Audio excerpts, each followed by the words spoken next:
வணக்கம் நண்பர்களே, எல்லாரும் நலமா இருக்கீங்களா? நாம் எல்லாரும் நலமோடு வாழ்றதுக்காக தான் நம்ம இன்னைக்கு ஒரு மூலிகையை பார்க்க போகிறோம். டெய்லி நம்ம ஒவ்வொரு மூலிகையை பார்த்துட்டு தான் இருக்கோம். நாம் எல்லாரும் நோய் நொடி இல்லாமல் சந்தோஷமாக வாழணும்ல, அதனால தான் டெய்லி ஒவ்வொரு மூலிகையை சொல்கிறோம். இன்றைக்கி என்ன மூலிகை பார்க்க போகிறோம் அப்படின்னா, நீங்கள் பார்த்துட்டு இருக்கீங்களா, இதான் வேப்பிலை. இந்த வேப்பிலையில் இருக்க பயன்கள் பற்றி தான் நம்ம பார்க்க போகிறோம். தினமும் காலையில் நீங்கள் வெறும் வயிற்றில் வேப்பிலை சாப்பிட்றதுனால என்னென்ன நன்மைகள் கிடைக்கும் அப்படின்றத நம்ம பார்க்க போகிறோம். பாரம்பரிய மருத்துவ உலகில் வேப்பிலை ரொம்ப பிரபலமானது.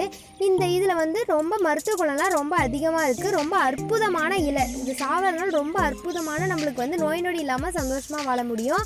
இந்த இலையில் பல்வேறு ஆபாயகரமான நோய்கள்லாம் சரி செய்ய முடியும். நம்மளுக்கு எவ்வளோ தீர்வில்லாத பிரச்சனை இருந்தாலும் நம்ம வேப்பிலை சாப்பிட்றதுனால அந்த பிரச்சனைக்கு கண்டிப்பாக ஒரு தீர்வு கிடைக்கும். பெரும்பாலும் ஆயுர்வேதத்தில் நோய்களை குணப்படுத்துறதுக்கு இந்த வேப்பிலை ஒரு நல்ல இடம் பிடிச்சிருக்கு. ஏன்னா வேப்பிலையில் ஆன்டிபாக்டீரியா, அப்புறம் பூஞ்சை, அப்புறம் நம்ம நோய் எதிர்ப்பு சக்தி இதெல்லாம் அதிகமாக இருக்கிறதுனால இந்த வேப்பிலை ஆயுர்வேத மருத்துவத்தில் ரொம்ப பெரும்பாலான இடம் பிடிச்சிருக்கு. இனிப்பாக இருக்கிற பொருள்லாம் கூட இவ்வளவு நல்ல குணங்கள் இருக்குது அப்படின்னு சொல்லிட முடியாது. ஆனால் அதே கசப்பாக இருக்கிற, இப்போ வேப்பிலை கசப்பாக சாப்பிட்றதுக்கு நம்மளுக்கு கசப்பாக தான் இருக்கும். ஆனால் இதில் எண்ணற்ற மருத்துவ குணங்கள்லாம் இருக்குது.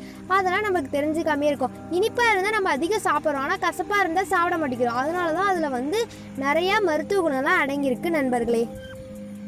அப்புறங்க இப்போ நம்ம சர்க்கரை நோய் சின்னவங்க பெரியவங்கன்னு கணக்கு இல்லாமல் எல்லாத்துக்குமே சர்க்கரை நோய் வந்துடுது. பிறக்கிற குழந்தைக்கு கூட சர்க்கரை நோய் வந்துடுதுன்னு சொல்லிவிடுறாங்க. இப்போ நோய் அதிகமாகவே நமக்கு வந்துடுது. எண்ணற்ற நோய்கள், நிறையா நோய்கள் இருக்குது. அதை நம்ம இங்கிலீஷ் மருந்து மூலியமாக தான் குணப்படுத்திக்கிட்டு வரோம். அப்படி பண்ணாமல் நம்ம மூலிகைனாலேயே பயன்படுத்திக்கிட்டு வரலாம். இப்போ சர்க்கரை நோய் வந்துருச்சுன்னா, சர்க்கரை நோய் இருப்பது வேப்பிலை மிகவும் சிறப்பான பொருளுங்க. இதை நாம் காலையில் வெறும் வயிற்றில் இதை சாப்பிட்டு வந்தோம்னாவே ரத்தத்தில் உள்ள அதிகப்படியான சர்க்கரையை குறைத்து சர்க்கரை நோயை கட்டுப்பாட்டில் வைக்குங்க. இல்லாவிட்டாலும் 2 டம்ளர் நீரை எடுத்துக்கங்க. ஒரு பாத்திரத்தில் ஊற்றி அதில் 7 வேப்பிலை போட்டு பாதியாக குறையும் வரை தண்ணி நல்லா கொதிக்க வச்சு இறக்கி வடிகட்டி குளிர வைத்து காலை, மதியம் மற்றும் மாலை குடிப்பதன் மூலம் சர்க்கரை நோயை நம்ம கட்டுப்பாட்டில் கொண்டு வரலாங்க. உங்களுக்கு மலேரியாவா? அப்படியானா நீங்கள் அதுலேருந்து விடுபடுறதுக்கு என்ன பண்ணணும் அப்படின்னா, ஒரு பாத்திரத்தில் 3 டம்ளர் தண்ணி ஊற்றி அதில் 7 வேப்பிலை போட்டு அந்த தண்ணி 1 டம்ளர் தண்ணியாக ஆற வரைக்கும் கொதிக்க வச்சு காலையிலையும் மதியமும் நீங்கள் குடிச்சிங்க அப்படின்னா உங்களுக்கு மலேரியா இருந்தால் கூட சீக்கிரமாகவே குணமாயிடும். அப்புறங்க நமக்கு ரத்த ஓட்டம் சீராக போகணும். நமக்கு இந்த உடம்புல ரத்த ஓட்டம் சீராக போயிட்டு இருந்தால் நல்லாயிருக்கும் உடம்பு. அதுக்கு வேப்பிலையில் ரத்தத்தின் அடர்த்தியை அதிகரிக்கும். நச்சு பொருட்கள், கிருமிகள் போன்றவற்றை அழித்து இரத்த அடர்த்தியை குறைத்து மெலிதாக்கி உடலில் சுத்தமான இரத்த ஓட்டத்தை மென்மையாக வைத்து கொள்ளுங்க. தினமும் அதுக்கு சிறிது வேப்பிலை வெறும் வயிற்றில் சாப்பிடுங்கள் அல்லது வேப்பிலை நீரை குடியுங்கள். சீக்கிரமாகவே நமக்கு அந்த ரத்தம் சீராகவே போகுங்க.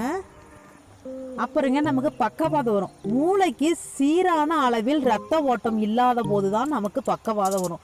இதற்கு காரணம் கால்சியம் உடலில் அதிக அளவில் இருப்பது தான் காரணம். ஒருவரது உடலில் இரத்த ஓட்டம் சீராக இருந்தால் இரத்தத்தில் ஆக்சிஜன் மற்றும் கார்பன் டை ஆக்சைடு பரிவர்த்தனை சரியாக நடைபெறுகிறது என்று அர்த்தம்.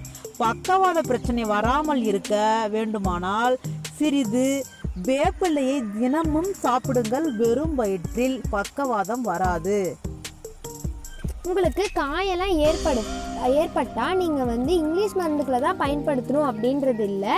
நீங்கள் இந்த வேப்பிலையை கொஞ்சம் தண்ணியில் போட்டு நல்லா கொதிக்க வச்சுட்டு அதை இறக்கி அது நல்லா ஆறுனதுக்கு அப்புறமா அதில் உங்களுக்கு காயப்பட்ட இடத்துல அந்த நீரை ஊற்றி கழுவுனீங்க அப்படின்னா அதில் இருக்க அந்த வேப்பிலையில் இருக்க ஆன்டிபாக்டீரியல் உங்கள் காயத்தில் இருக்க பாக்டீரியா நோயை தடுக்கும்.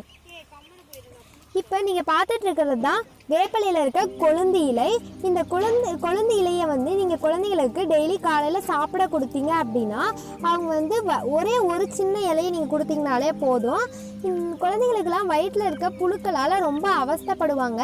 இந்த இலையை சாப்பிட்டாங்க அப்படின்னா அவங்களுக்கு வந்து அந்த ஆல்ரெடி வராமல் இருந்தாலும் வரவே வராது, ஆல்ரெடி வந்திருந்தா கூட அது வந்து சீக்கிரமாகவே சரியாயிடும். இது சாப்பிட ரொம்ப கசப்பாக இருந்துச்சு அப்படின்னா அதில் வந்து 2 ஸ்பூன் தேன் கலந்து கொடுக்கலாம். இல்லைன்னா அதை வந்து நீரில் போட்டு கொதிக்க வச்சு அப்படியும் கொடுக்கலாம். அப்படி குழந்தைங்க சாப்பிட்டாங்கன்னா அவங்களுக்கு வயிற்றில் புழுக்கள் வராது. சரி ஃப்ரெண்ட்ஸ், நாம் இன்னைக்கு வேப்பிலையின் மருத்துவ குணங்கள் அதெல்லாம் என்னென்னு தெரிஞ்சுக்கிட்டோம்.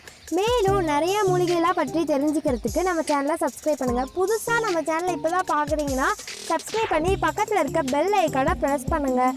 அப்போ தான் நாங்கள் உடனுக்குடன் போடுற வீடியோஸ்லாம் உங்களால் பார்க்க முடியும்.